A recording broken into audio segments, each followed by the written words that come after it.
லஞ்சம் கூட நடக்காத சொல்றீங்க. கரூர்ல பேசின முதலமைச்சர் விஜய் வந்து என்ன சொல்றாருன்னா, லஞ்சம் கேட்டா வந்து கொடுக்காதீங்க, எங்க அண்ணனோட ஆட்சி, எங்க தம்பியோட ஆட்சி, எங்க விஜயோட ஆட்சி. அதை சொன்னதுக்கு தான் செத்து போயிட்டேன் ஒருத்தன். எங்கள் அண்ணனோட ஆட்சியா நான் லஞ்சம் தர மாட்டேன்னு நாகர்கோயிலில் சொன்னால் அவர் பொட்டி கிடக்காரு, அது செத்து போயிட்டான். அண்ணன் ஆட்சி தம்பி ஆட்சின்னு சொன்னதுனால செத்து தான் போகிறான். அவன் உயிரோடு இருக்கானா? கரூர்ல முதலமைச்சர் பேசின எப்படி பார்க்குறீங்க? கரூரில் அவர் பேசுறது ஒரு இருமாப்பினுடைய எடுத்துக்காட்டு. ஒரு அதாவது எப்படி ஆணவம், இருமாப்பு, அகந்தை இவற்றினுடைய எடுத்துக்காட்டாகத்தான் அந்த பேச்சு இருந்ததே தவிர ஒரு அடக்கமான பேச்சாக, ஒரு முதலமைச்சருக்கு உண்டான பேச்சாக அது இல்லை. சார் நாங்கள் வந்து என்ன வேணாலும் இது பண்ணலாம். முதலமைச்சர் நட நட நட நட நட இப்படி தான் இந்த பாட்டு பாடி டான்ஸ் ஆடிக்கிட்டு இருக்க கூத்து இன்றைக்கு தமிழ்நாட்டில் தான் நடக்குது.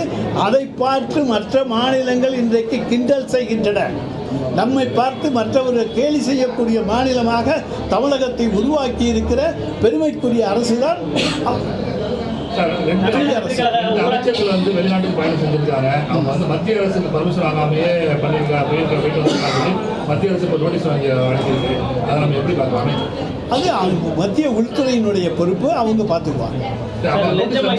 அது ஒரு இதில் வந்து விதிகளில் வந்து அந்த டிப்ளமேட்டிக் பாஸ்போர்ட் வாங்கி தான் நம்ம. அதாவது அரசு பணியின் காரணமாக ஒரு அமைச்சர் அரசு வேலை காரணமாக வேறு வெளிநாடுகளுக்கு செல்ல வேண்டியிருந்தால் ஒன்றிய உள்துறை அமைச்சகத்தினுடைய அனுமதி பெற்று டிப்ளமேட் பாஸ்போர்ட் வாங்கி போகணும். அதுதான். ஆனால் தனிப்பட்ட முறையில் யாரும் போயிட்டு வந்துட்டு இருந்தால் கூட யாரும் கேள்வி கேட்கப்பட்டாங்க.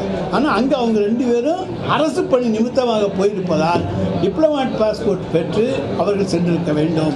அதை வந்து யாருமே கவனிக்கல, அதிகாரிகளும் சேர்ந்து போனாங்க. அதான் இந்த ஆட்சியினுடைய கூத்து. சார், அரசு வழக்கறிஞர் நியமிப்பதில் பல்வேறு குளறுபடிகள் தொடர்ந்து இருந்துகிட்டே இருக்கு. அதாவது 30 லட்சம் 20 லட்சம் 50 லட்சம் ஏலம் போடப்படுகிறது. நான் அமைச்சராக இருந்தேன், யார் அந்த முகத்தை கூட பார்க்கல, கையெழுத்து போட்டிருக்கேன் அத்தனை ஃபைல்லையும். ஆனால் இன்னைக்கு ஏலம் போடப்படுகிறது. அதிகமாக ஏலம் எடுக்க, ஏன்னா தாவைக்கால வழக்கறிஞர் இன்னைக்கு கிடையாது. அதனால் அது இப்போ புதுசாக தான் சேர்ந்துருக்காங்க. அதிக தொகைக்கு ஏலம் எடுக்கிறவன் வழக்கறிஞர்.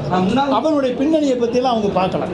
முன்னாள் முதலமைச்சருக்கு கோபம் வந்தால் தாவைக்கா அரசு இருக்காது, ஆனால் முன்னாள் முதலமைச்சருக்கு கோபம் வரணும்னு சொல்லி முன்னாள் அமைச்சர் ராஜேந்திர பாலாஜி பேசியிருக்காரு. எங்கள் தலைவர் பொறுமையானவருங்கிறது அவருக்கு தெரியும். பின்பக்கத்து வழியாக வர மாட்டாருங்கிறது அவருக்கு தெரியும். அது ஏற்கனவே ஒரு பேட்டியில் தெளிவாகவே நாங்கள் சொல்லியிருக்கோம். 2016 சம்பவத்தை நான் தெளிவாகவே சொல்லியிருக்கிறேன். எல்லோரும் எவ்வளோ சொன்னோம், 108 அன்னைக்கு எங்களுக்கு. ஆனாலும் நாங்கள் அன்றைக்கி கொல்லைப்புற வழியாக வரவில்லை. அப்புறம் பை எலெக்ஷனில் சேர்த்து 112க்கு போனோம். ஆனால் கொல்லைப்புறத்தை நாங்கள் விரும்பவில்லை. நேரடியாக மக்களை சந்தித்து நாங்கள் ஆட்சிக்கு வருவோம். எனவே எங்களுடைய தலைவர் மு.க. ஸ்டாலின் அவர்கள் பொறுமை காப்பதிலே வல்லவர். அதே நேரத்தில் எதையும் மனதிலே வைத்துக்கொண்டு என்ன செய்ய வேண்டுமோ அதை கட்டாயம் செய்யும். 6 மாதம் வரை எதையும் விமர்சிக்க மாட்டோம்னு சொல்லி ஏற்கனவே குடும்பத்தில் சொல்லிட்டாரு. 6 மாதத்துக்கு பிறகு இந்த ஆட்சி நீடிக்கிறதுக்கான வாய்ப்பு இருக்குங்களா? ஏன்னா கூட்டணி தலைவரில் தான் ஆட்சி அமைச்சிருக்காங்க, கூட்டணி மந்திரி சபை தான் இருக்கு.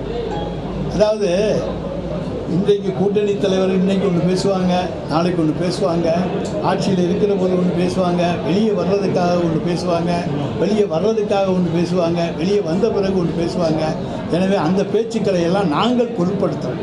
லஞ்சம் வாங்கியதாக கூறப்பட்ட தாவேகா ஒரு ஊராட்சி மன்ற தலைவர் ஒன்று நேற்று கைது செய்ய பாரபட்சம் இல்லாமல் தானே அந்த கைது நடவடிக்கைகள் தொடர்ந்து. யார் கையும் களவும் பிடிச்சி கொடுத்தா அப்புறம் என்ன பண்ண முடியும்? போலீஸை கூட்டி வச்சு நீங்கள் இங்கே லஞ்ச ஒழிப்புத்துறைக்கிட்ட இந்நேரம் லஞ்சம் கேட்குறாரு, நான் கொடுக்குறேன் வாங்கன்னு சொல்லி பெட்டிஷன் கொடுத்து அவங்கள்டேருந்து ரூபா நோட்டை கொடுத்து வாங்கி கொண்டு போய் கொடுக்குற போது நான் தாவேகாக்காரன் ஆக்ஷன் எடுக்க முடியாதுன்னு அங்கே போய் லஞ்ச ஒழிப்புத்துறை பேக் அடிக்க முடியாது. அதே போல் தாவேகா ஆட்சி அமைச்சதுக்கப்புறம் பல இடங்களில் ஒரே நேரத்தில் லஞ்ச ஒழிப்புத்துறை ரைடு நடக்குது. பல இடங்களில் பல அதிகாரிகள் கைது செய்யப்படுறதை நம்ம பார்க்குறோம். இப்போ முதலமைச்சர் பேசுனதுக்கு இந்த லஞ்சம் குறைஞ்சிருக்குங்கிறது எதுவும் அதுக்கு எங்கள் ஆட்சியில் எத்தனை இடத்துல ரிஜிஸ்டர் ஆஃபீஸில் நடத்தியிருக்கோம், எத்தனை தடவை கமர்ஷியல் டேக்ஸ் ஆஃபீஸில் நடத்தியிருக்கோம், எத்தனை தடவை டிரான்ஸ்போர்ட் ஆஃபீஸில் நடத்தியிருக்கோம்.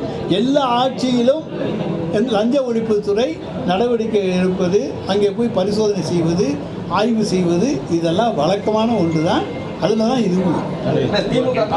அதிமுக உள்ள முன்னாள் அமைச்சர்கள் விஜயபாஸ்கர், எம்.ஆர். விஜயபாஸ்கர்லாம் போய் தாவேக்கால சேர்ந்துருக்காங்க.